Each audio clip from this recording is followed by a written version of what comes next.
সামাজিক মাধ্যমের বিভিন্ন ভিডিও আমরা প্রায়শই দেখতে পাই। বিমান দুর্ঘটনার সম্মুখীন হলে পাইলটরা প্যারাসুটের সাহায্যে বিমান থেকে লাফ দিয়ে জীবন বাঁচিয়ে নেয়।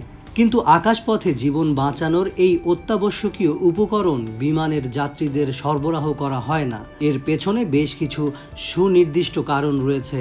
মূলত অধিকাংশ যাত্রীবাহী বিমান ৩৫,০০০ ফুট উচ্চতা দিয়ে উড়ে, যা প্যারাসুট দিয়ে স্কাই ডাইভ করার উচ্চতা থেকে অনেক বেশি। কারণ এখানে বায়ুর চাপ অনেক কম থাকায় বিমান থেকে লাফ দেওয়ার পর প্যারাসুট খুলবে না।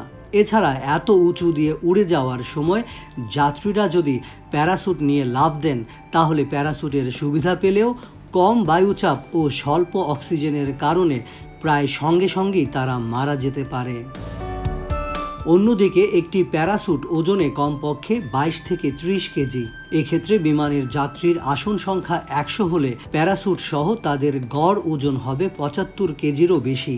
এই অতিরিক্ত ওজন বহন করার জন্য বিমানের আকৃতি বৃদ্ধি পাবে এবং এই বিশাল আকৃতির বিমানকে উড়াতে প্রচুর জ্বালানি খরচ হবে। ফলে যাত্রীদের ভাড়া প্রায় ৫০% বৃদ্ধি পাবে।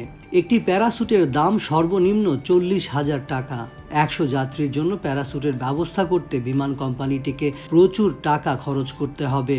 এই বিশাল অঙ্কের টাকা বিমান কোম্পানি যাত্রীর ভাড়ার সঙ্গে যুক্ত করলে ভাড়ার পরিমাণ প্রায় দ্বিগুণ হয়ে যাবে।